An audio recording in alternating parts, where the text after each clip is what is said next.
Hello guys, welcome to another sit down video with your girl Fehintola, and this time around Rosenior. Now when you want to assess what he has done with this Chelsea squad, especially just the fact that he has just been in charge about 4 months, right? He took over in January. You look at the performances or the games that he has had. So he has been able to manage about 12 games. And especially in the Premier League, and I'm talking about the Premier League now. I don't even want to look at the Champions League, the FA Cup, the FL and all that. I just want to focus on the Premier League because the problem is, can this Chelsea squad still qualify for the Champions League? Because as it looks, it's going to be difficult. Extremely difficult. Except they win. How many games do they have left now? About 5 games. Except they win all 5 games, which will make about 15 points. Because don't forget they are still going to play Liverpool in those 5 games. So if they are able to win these 5 games that are left, maybe, just maybe, they have a chance of, qualifying for the Champions League. But it's going to be difficult. Extremely difficult, and that is just the truth. And I say this because when you look at the fact that he has been in charge of about 12 Premier League games. I think he has won about maybe 6 of them, winning 4 in a bounce, and then losing about 4 consistently right now. And then their draws, their one or I don't know, maybe 2 draws or something like that. But when you just look at the record that he has set in the last few games that he has had or that he has been in charge of, you look at the fact that it has been really, really extremely poor. Now, a lot of people would usually want to compare his time now at Chelsea to Graham Potter's time at Chelsea. When Graham Potter took over, the number of results that he had that was bad is ridiculous. It is bad. Extremely bad. And I can say so myself. So really, I don't know if he is the man for the job. And people always look at Ruben Amorim, for example, as to when he came to Manchester United, there was a style of play to him. There was something people looked at when it comes to Ruben Amorim. Even though people complained about his style of play, playing 3 at the back, and just keeping at that decision, that was down to the reason why he was sacked. But with Rosenior, I don't think there's any style of play, especially to him. I know they like, what he likes is holding on to the ball. He likes the players to have the ball, to run with the ball, to make decisions with the ball. What they do off the ball, we don't see. And that determines a lot. Because if you are able to manage your off-the-ball decisions, it helps with you not conceding a lot of goals. It helps with you defending better. It helps your goalkeeper also. But those off-the-ball decisions are terrible. And even when they have the ball, they don't do anything with it. We can now see Kopama not taking a lot of shots, having to pass the ball to players that are around him. And when Kopama was under Enzo Maresca, he made a lot of those decisions, taking shots by himself, not having to pass the ball around so much. Maybe with the exception of when Nicholas Jackson was still at the club, where yes, a lot of the times he knows that Jackson will do something, but unfortunately Jackson didn't do much because he didn't have a lot of goals. But the truth remains that with Rosenior, you just see them have the ball a lot of times. They are not really doing anything with it. Now, when you look at their last 3 in fact, let me say their last 5 Premier League results. Manchester United 1-0 loss. Man City 3-0 loss. Everton 3-0 loss. You look at Newcastle 1-0 loss. You look at then before that, it was then winning for them against Aston Villa. Also, don't forget Champions League games was also in between there. So let's just even say from the game against Newcastle, which is about 1, 2, 3, 4. 4 games. They've not scored a goal in those 4 games. Not one goal. Not a single goal in that game. The last time they scored a goal was against Paris Saint-Germain. Obviously, that's not even the Premier League. That was in the Champions League. The last time they scored in the Premier League was against Aston Villa, that it came from a goal down to winning that game 4-1. And that was an impressive performance with João Pedro scoring. But yes, we get that João Pedro is still injured and is out. But the truth is, they've not scored in the last 4 games. And that is down, extremely down to the coach. Because if you have players who can actually score, and they are not even taking a shot, they are not having a shot on target, it boils down to the style of play. And so your question is, what exactly is he doing? What do they do in training? Even on the touchline, I just look at him like someone who doesn't even have that confidence. Trust me when I say that managing a club as big as Chelsea, it's pressure on his own. There's a huge amount of pressure. And if you don't know how to manage that pressure, there's a possibility that you will fail. That was what happened with Graham Potter. That was what happened with Frank Lampard. That was what, and even though you say, oh, Frank Lampard was a player at Chelsea, he knows what the pressure is about. But as a manager, it's a different ball game, a different thing entirely. Managing that sort of pressure is different as to you even be. In fact, you being a player is the different level of pressure to you being a coach at Chelsea. Because the record that has been broken, the amount of trophies that have been won, the record that the club has set, it will be difficult for a manager who doesn't have the confidence in himself, who is not that experienced manager, to be able to handle this sort of pressure. It will crumble. It will absolutely crumble. So, is he able to still retain that position at the end of the season? Because the chances is that Chelsea might not qualify for the Champions League next season. Or it's easy for people to concentrate right now on Arsenal, calling them the bottling FC and whatever.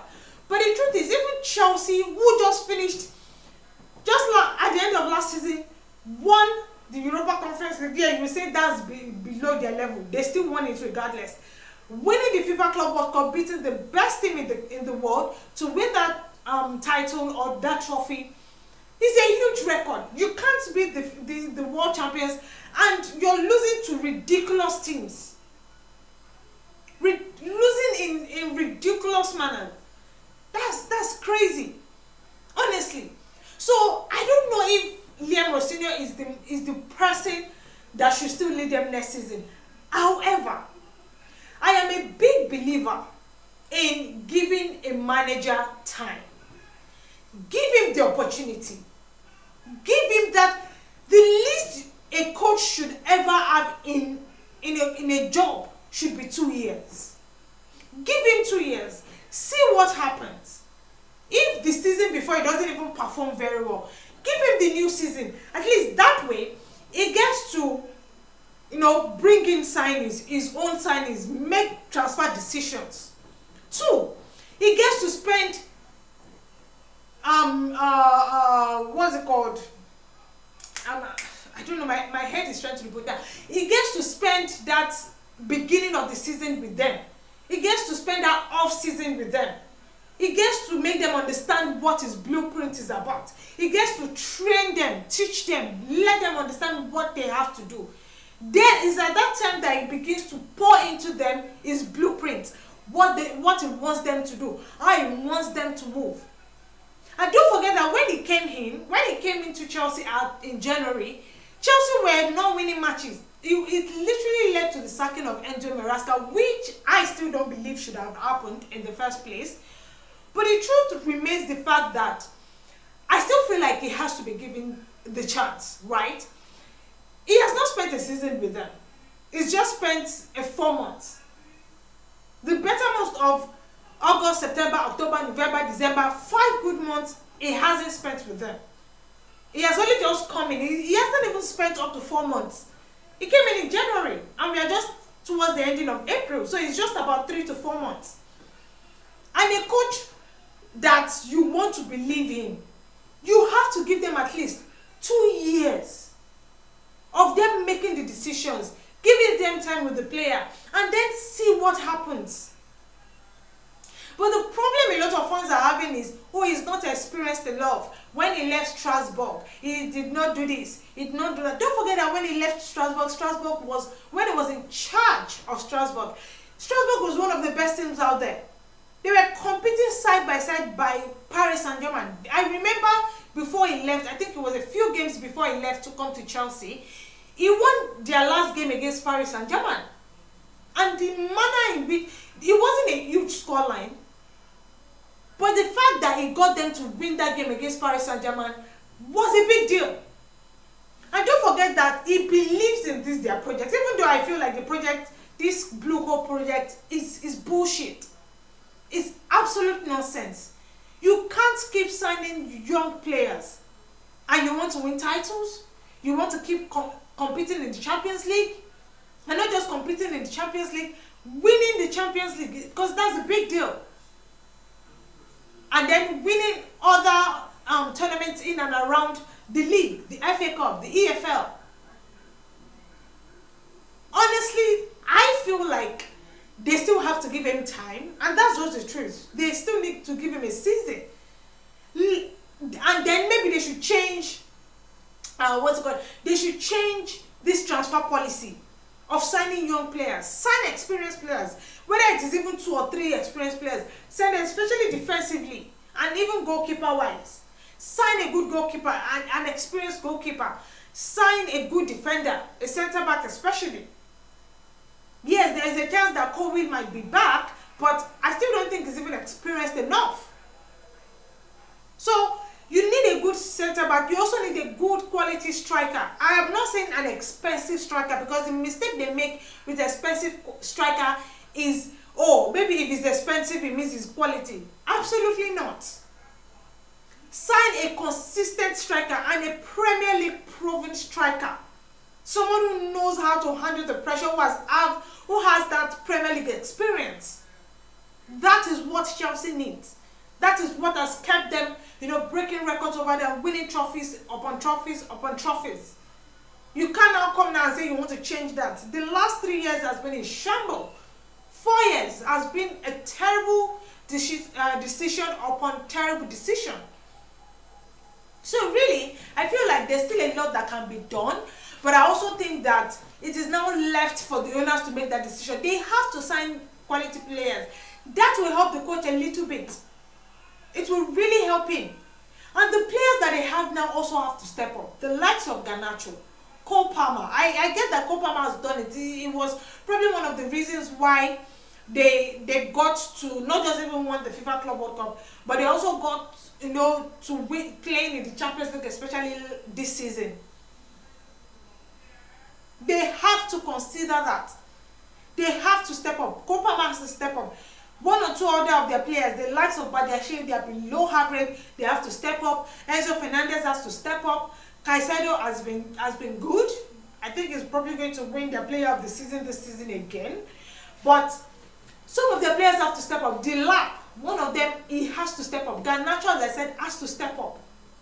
Gittins, I know he's out injured now, but he has to also step up. And that's just the truth. So when you look at Liam Rosenior, I just feel it's a pity, because he's coming in after they've had to play a long time of football, especially coming from last season. They didn't get enough rest, and then they have to, and the quality of players that they signed are not quality enough. They are not experienced enough. And that showed. That really showed. It really, really showed. Or you will say, oh, it's the same players that, what's his name now? Enzo Maresca, he got them to win. He used the same set of players to win, but Garnacho wasn't there. They still had Noni Madueke there. They still had him there. So really, I feel like I don't think it will be right for them to sack Liam Rosenior now. As I said, he still deserves a season. Give him the opportunity to still be in charge next season and see what happens. But the owners have to sign better players, experienced players, older players. Sometimes age does not really determine experience, but when it comes to football, trust me, it does. Because at the end of the day, if you have done it at a very good level consistently, it helps you. We saw that with Thiago Silva, playing consistently at a high level. And then when he came to Chelsea, it just seemed like there was a bit more stability. So give him chance. Let him still be in charge for next season. Honestly, that is how I feel. And then you can then judge him. You can, yes, you might say, oh, he's below, he doesn't have the standard. How many clubs has he coached? How many titles has he won as a coach? I get that. When Enzo Maresca took over as manager of Chelsea, he left where?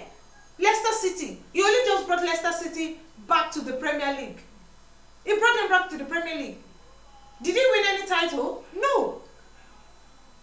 He did not win any title. But then, just because he was in a club as big as Chelsea, he understood the pressure. And what? He won a title. Okay, what if Liam Rosenior wins the FA Cup? You will say, oh, it's impossible because there's a chance he might win, he might face Man City in the final. What if he gets the job done? What if Chelsea goes on a run of winning games, including the FA Cup? They beat Leeds in the semi-final, beat Brighton, then go on to win their next match, and the next one, and the next one, till they face Man City in the final, and they somehow miraculously win that game. Because Chelsea, for me, is a club that I've seen to not just ride on performances, but they're reading on locks. They are locking some of their games that they did. A good example is that Champions League that they won in 2012. If anyone has said they were going to win that Champions League, I would say it's a lie. Because you were playing the best team, not just in the Champions League, but in the top 5 league at that time. Bayern, and you were playing in their stadium, literally in their home. So how you would have won that game, I never saw it happening. But they did it. The same thing with Paris Saint-Germain just last season. If anyone had said they were going to beat Paris Saint-Germain in the manner they did, I would have said it's a lie. Yes, it was a different coach in charge, but they got it done. So when it comes to Chelsea, I never really underestimate what they can do. I've always believed in that regardless, somehow, it will work out for them. But this manager has to be given time. He has to be given time. And that's just the truth. He has to be given time. Absolutely. He has to be given that time. And then you can judge him. Anyways, guys, that's my thought on what's going on with Chelsea at the moment. Hopefully, the others can just do better. Hopefully. I just hope they can do better. Anyways, share your thoughts in the comment section what you think should be done. And maybe you think that you're done. You're just done with Liam Rosenior. He has to leave your club and he has to be sacked now. Anyways, guys, don't forget to like, share, and subscribe to the channel. Also, ensure to put on your post notification button to get our latest video when they drop. And follow us on all our social media platforms at _official FSH. Until I come your way, guys, enjoy the rest of your week. Bye-bye.